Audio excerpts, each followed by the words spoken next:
Hi everyone, welcome back to my channel.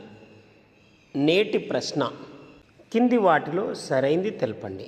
ఇక్కడ ఇవ్వబడిన స్టేట్మెంట్లలో సరైంది తెలపండి. 1987లో డాక్టర్ మన్మోహన్ సింగ్కి పద్మవిభూషణ్ అవార్డు వచ్చింది.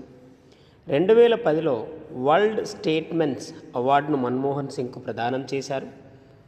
2002లో అవుట్ స్టాండింగ్ పార్లమెంటేరియన్ అవార్డును మన్మోహన్ సింగ్కు ప్రదానం చేశారు.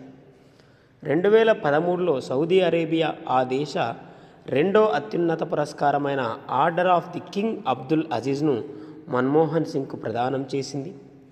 ఇక 2014లో జపాన్ దేశ రెండో అత్యున్నత పురస్కారమైన ఆర్డర్ ఆఫ్ ది పావోవిన్ ఫ్లవర్స్ను మన్మోహన్ సింగ్కు ప్రదానం చేశారు. వీటిలో ఇక్కడ ఇవ్వబడిన స్టేట్మెంట్లో సరైంది ఏది అని అడిగాడు ఫ్రెండ్స్. ఇక్కడ సరైంది గనక చూస్తే ఏబిసిఈ మాత్రమే సరైనది. ఇక్కడ ఇవ్వబడిన డి స్టేట్మెంట్ అనేది తప్పుగా ఇవ్వబడింది. ఆన్సర్ కనుక చూస్తే 4th ఆప్షన్ అనేది సరైనది. Please like, share and subscribe to my channel. Thank you very much guys.